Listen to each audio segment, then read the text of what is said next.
সমাজসেৱক পবিত্ৰ কেউটলৈ ডক্টৰেট উপাধি ৱৰ্ল্ড কালচাৰেল এণ্ড এডুকেশ্যনেল অৰ্গেনাইজেশ্যনৰ তৰফৰ পৰা প্ৰদান কৰা হৈছে ডক্টৰেট উপাধি।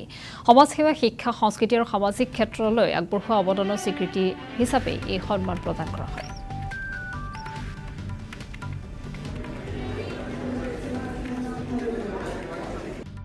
আমাৰ অনুভৱটো খুব ভালেই লাগিছে, খুব আনন্দ পাইছোঁ আমি, যিহেতু আমি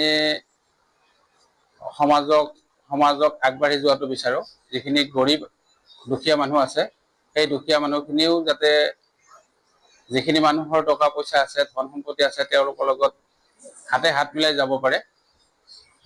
আৰু ৰাইজৰ যিবিলাক ৰাজহুৱা অনুষ্ঠান আছে, সেই অনুষ্ঠানবিলাক বিশেষকৈ ধৰ্মৰ ক্ষেত্ৰত মঠ মন্দিৰ মছজিদ এইবিলাক যাতে ভাঙি ছিঙি চৰি নাযায়, তাৰ কাৰণে আমি চেষ্টা কৰিছোঁ, অপ্ৰাণ চেষ্টা কৰিছোঁ যাতে সেই বস্তুবিলাক ধুনীয়াকৈ থাকে।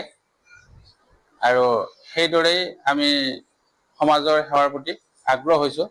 আৰু যিখিনি মানুহৰ বিয়া হোৱাৰ সময়ত বা পঢ়াৰ ক্ষেত্ৰত অসুবিধা হয়, তেওঁলোকৰো আমি যৎকিঞ্চিত সহায় কৰিবলৈ চেষ্টা কৰিছোঁ।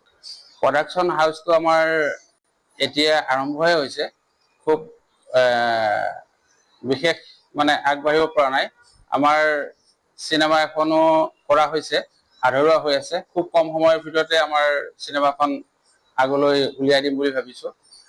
লগতে থিয়েটাৰ ভাগ্যদেৱীৰ লগতো জড়িত হৈছোঁ প্ৰডাকশ্যন হাউচৰ জৰিয়তে। প্ৰডাকশ্যন হাউচৰ জৰিয়তে আমি থিয়েটাৰ